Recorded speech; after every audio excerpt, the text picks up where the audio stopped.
그냥 카메라 신경 쓰지 마시고 네. 저랑 대화한다고 생각하시면 조금 더 편하실 거예요. 네, 알겠습니다.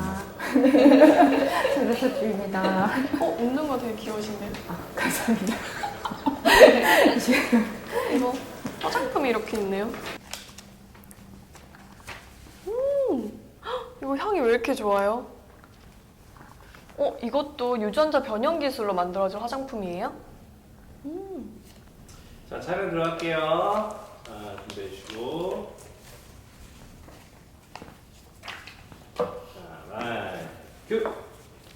유전자 변형 생물체 GMO가 뭔가요? LMOTV에서 알려드리겠습니다. 안녕하세요. 진행자 정혜경입니다. 오늘은 GMO 어디에 이용되고 있나요? 바로 그 두 번째 시간인데요. 지난 시간에 이어서 전문가 두 분이 함께 해주시겠습니다. 어서 오세요. 네, 안녕하세요. 반갑습니다. 안녕하세요. 지금 제 앞에 해외에서 만들어진 화장품이 놓여져 있어요. 이 GMO와 화장품도 긴밀한 연관이 있는 건가요? 네, 맞습니다. 지금 해당 화장품의 경우에는 유전자 변형된 보리에서 생산한 상피세포 성장인자, 즉 잘 알려진 EGF가 함유된 화장품입니다. 이 유전자 변형 보리가 기능성을 만들어낸다는 말씀이세요? 네, 그렇습니다. 이와 유사하게 국내에서도 비슷한 사례들이 있었는데요. 네네. 화장품 원료 또는 연구 시약으로 사용할 수 있는 기능성 물질을 생산하기 위해서 개발된 유전자 변형 식물세포가 위해성 심사를 통과한 사례가 있습니다. 그러면 해외에서도 국내에서도 이 위해성 심사에 통과된 GM 작물로 화장품을 만드는 건가요? 네, 그렇다고 할 수 있습니다. 네, 오늘은 GMO 기술이 얼마나 다양한 곳에 쓰이는지 심도 있는 이야기를 나눠보려고 하는데요. 저희가 1, 2, 3화에 걸쳐서 구독자분들이 보내준 질문을 바탕으로 좀 이야기를 나누고 답변을 들어보는 형식으로 진행을 하면 좋을 것 같아요. 네, 첫 번째 질문입니다. 제가 한번 읽어볼게요. 안녕하세요. GMO에 대해 공부하고 있는 대학생입니다. GMO에 대해서 관심을 가지게 되면서 이 최초의 GMO는 무엇일지 궁금해졌어요. 최초의 GMO는 미생물이라고 하던데 그 미생물에 대해서 알고 싶어요 라고 하셨네요. 최초의 GMO 미생물은 네. 인슐린을 생산하는 균주였습니다. 인슐린이요? 당뇨병 치료에 사용하는 그 인슐린 말씀이세요? 이 인슐린이라고 하는 것은 사람의 몸 안의 췌장에서 만들어지는 호르몬 단백질인데요. 이 호르몬 단백질에 문제가 생겼을 경우는 당뇨병의 질병에 걸리게 됩니다. 그렇죠. 그 환자를 치료하기 위해서는 결국은 인위적으로 주사제를 통해서 인슐린을 사람 몸에 넣어줘야 되는데 그때 쓰이는 그 인슐린 치료제를 이 GMO 미생물을 이용해서 대량 생산을 했습니다. 근데 방금 사람 인슐린이라고 말씀을 하셨는데 그렇다면 다른 인슐린도 있다는 얘기인가요? 예, 처음에는 그 과학기술이 발달되기 전 시점에는 돼지와 같은 동물에 있는 췌장에 있는 인슐린을 인위적으로 추출을 해서 그것을 주사제로 처음에 사용을 했었는데요. 동물 네. 인슐린이라고요? 네네, 맞습니다. 어떻게 췌장에서 그렇게 추출을 할 수가 있죠? 네, 췌장 안에 있는 호르몬도 결국은 그 안에 있는 물질이기 때문에 저희가 동물을 죽인 이후에 그 췌장을 추출을 해서 네. 거기에서부터 내가 원하는 인슐린이라는 효소만 별도로 정제를 해내서 사용을 하는 것이죠. 와, 근데 당뇨병 환자가 너무 많은데 동물 인슐린으로는 감당이 안 되겠어요. 네, 동물 인슐린으로 감당이 안 되는 것은 크게 보면 두 가지로 나눠서 생각할 수 있을 것 같은데요. 첫 번째는 물론 마찬가지로 이 동물에서부터 그 소량의 인슐린을 만들기 위해서 굉장히 많은 수의 동물들을 죽이고 거기에서부터 뽑아야 되는 문제점이 하나 있고요. 네. 또 하나는 동물에서 만들어진 췌장에서 나오는 인슐린이 사람의 몸에서 생기는 인슐린과 100% 동일하지 않다는 데 또 두 번째 이유가 있을 것 같습니다. 그렇다면 이 인슐린을 많은 사람들이 이용을 하고 있나요? 네, 실제로 그 당뇨 환자들을 치료하는 데 있어서 인슐린은 가장 중요한 치료제로 사용되고 있습니다. 그렇다면 가장 완벽에 가까운 인슐린은 GM 미생물이라고 할 수 있겠네요. 현재 저희가 실제 상용화된 기술에서는 이런 GM 미생물을 이용한 인슐린이 가장 훌륭한 대합변이라고 할 수 있을 것 같습니다. 두 번째 질문 보겠습니다. 안녕하세요. GMO 알려드림을 열심히 보고 있는 시청자입니다. 유전자 변형 기술을 통해 개발한 미생물로 유용물질을 대량 생산할 수 있게 되었다는 게 참 흥미로웠는데요. 그 예가 있다면 설명해 주실 수 있나요? 하셨어요. 이 유용물질 참 어려워요. 좀 구체적으로 알고 싶네요. 네, 말이 어려워서 그렇지 결국은 사람이 살아가는 데 있어서 유용한 물질들을 생산하기 위해서 이런 네. 다양한 유전자 변형 기술을 사용한다 이렇게 이해하면 될 것 같습니다. 어렵게 생각할 필요가 없겠어요. 정말 유용한 물질이라는 건데 그러면 저희가 오프닝 때 봤던 이 EGF 화장품도 혹시 같은 예인가요? 네, 화장품 안에 들어가 있는 모든 성분은 아니지만 우리 굉장히 유용한 기능을 나타내는 물질들은 이렇게 유전자 변형 기술을 적극적으로 많이 사용하고 있고요. 또 그 이외에도 꼭 화장품 이외에도 식품이라든지 산업용 또는 뭐 대체 에너지라든지 이런 여러 가지 영역에서도 기술들이 굉장히 활발하게 사용이 되고 있습니다. 식품은 어떤 것들이 있을까요? 유용 물질 중에서? 네, 식품에서는 가장 주로 많이 쓰이는 것들이 어떤 효소와 네. 같은 물질들이 될 텐데 그 중에 대표적인 것으로는 치즈를 만들 때 우유를 굳혀서 만들거든요.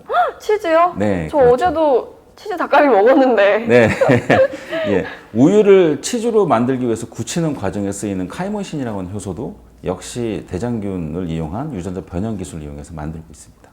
사실은 우리가 살아가면서 유전자 변형 미생물과 굉장히 가깝게 지내고 있었어요. 그쵸? 식품 용도 외에도 산업적으로도 굉장히 활발하게 사용이 되고 있습니다. 어떤 게 있을까요? 부텐다이어가 하는 에너지라든지 네. 그 다음에 가솔린과 같은 것들도 실제적으로 미생물들을 이용해서 대량으로 생산이 되고 있습니다. 그럼 GM 미생물로 화장품도 만들고 가솔린에 또 산업용품까지 정말 다양한 제품들을 만들고 있네요. 네, 맞습니다. 이렇게 사용되는 근간 기술은 거의 동일한 기술들을 사용한다고 보면 되지만요. 네. 하지만 우리가 먹는 식품의 경우는 식품에서 원래 있던 미생물들을 사용을 하고 산업적으로는 좀 더 대량 생산이 편한 대장균과 같은 균주들을 사용하는 것이 그 좀 다른 점이라고 생각할 수 있을 것 같습니다. 이렇게 차이점도 존재를 하는 거군요. 네, 그렇습니다. 이렇게 이해도 눈치도 빨라지고 있다니까요. 네, 그럼 세 번째 질문 보겠습니다.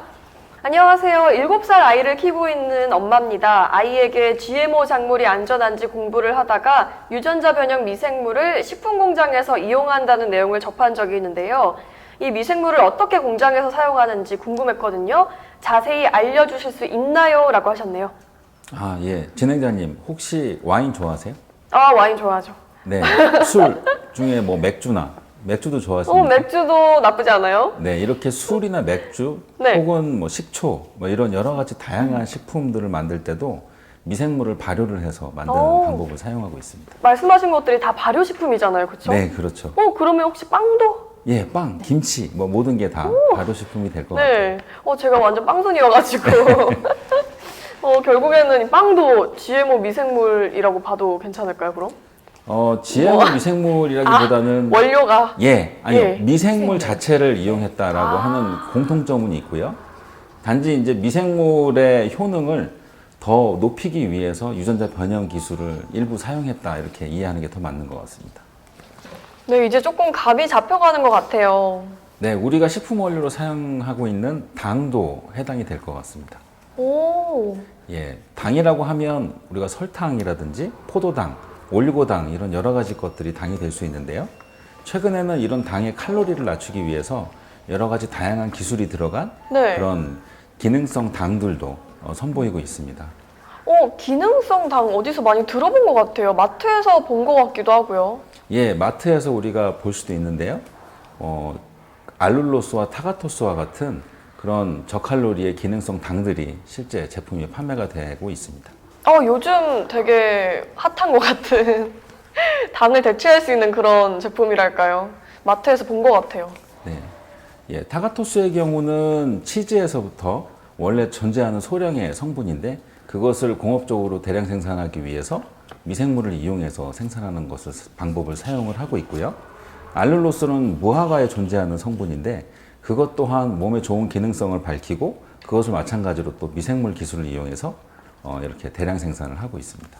그럼 결국 식품 공장에서 유전자 변형 미생물을 활용을 해서 타가토스를 만든다는 거네요? 네. 유전자 변형 미생물 기술을 이용하는 것은 맞고요. 다만 그 미생물을 이용해서 직접 발효하는 것이 아니라 이런 알룰로스와 타가토스를 생산하기 위한 효소를 미생물을 이용해서 만들고 그리고 그 효소를 이용해서 이런 알룰로스나 타가토스와 같은 이런 좋은 제품들을 만들고 있다라고 이해하면 정확할 것 같습니다. 혹시 그러면 유전자 변형 미생물이 타가토스와 함께 나온다면 어떤가요? 이거 위험한 거 아닌가요? 네, 물론 포함이 되면 안 되겠죠. 유전자 변형 미생물이 생산하는 효소를 저희가 천연 당을 이용해서 타가토스를 생산하는 공정 중간에 이용을 하는 사례입니다. 그래서 분리 정제 단계를 통해서 타가토스만 분리를 해내기 때문에 최종 제품에는 유전자 변형 미생물이 포함되지 않습니다. 그리고 이러한 공정과 미생물 그리고 이 시설 전체에 대한 국가 안전관리까지 진행을 하고 있는 상황입니다. 그렇다면 유전자 변형 미생물뿐만 아니라 공장도 관리를 한다는 건가요? 예, 맞습니다. 그래서 관련 분야 전문가로 구성된 위해성심사위원회 그리고 생산공정 이용시설 전문가 자문위원회를 운영하고 있습니다. 그렇다면 든든합니다. 네, 오늘 이렇게 GMO가 얼마나 다재다능한지 저희가 잘 들어봤는데요. 의료, 화장품, 산업물질 생산 등 정말 많은 분야에서 이 GMO 미생물이 활용되고 있었습니다. 오늘 함께 해주신 전문가 두 분 소감이 어떠세요? 앞서서 오늘 이야기한 것처럼 국내에서도 이미 유전자 변형 생물체를 외부 유출하지 않고 최종 제품에도 포함하지 않도록 하는 공정기술이 발달을 하고 이를 통한 상업화가 활발히 진행을 하고 있습니다. 제가 생각할 때 중요한 것은 균형이라고 생각을 합니다. 이러한 기술을 개발하고 적용하는 산학연 그리고 규제를 담당하는 정부는 통일성을 갖고 투명하게 지속적으로 관리를 해야 됩니다. 그리고 뿐만 아니라 우리들도 균형 잡힌 시각과 인식을 갖는 것이 매우 중요하다고 생각을 합니다. 이를 위해서 가장 기본적인 것은 올바른 정보를 선택하고 습득하는 것입니다. 앞으로도 지속적으로 우리가 유용한 기술과 유전자 변형 생물체를 안전하게 사용하기 위해서 여러분들의 많은 관심 부탁드립니다. 네, 좋습니다. 전문가님은 어떠셨어요?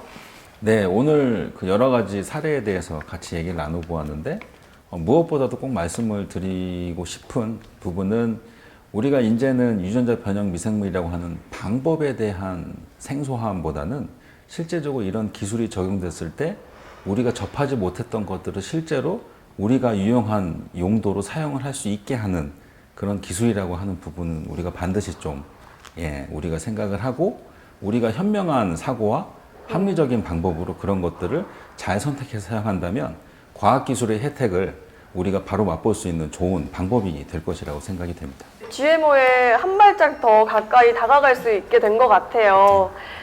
유전자 변형 생물체 GMO 대체 뭔가요? LMOTV에서 알려드렸습니다. 6번째 시간은 이렇게 마무리를 해볼게요. 시청해주신 여러분 모두 고맙습니다. 감사합니다. 네, 감사합니다.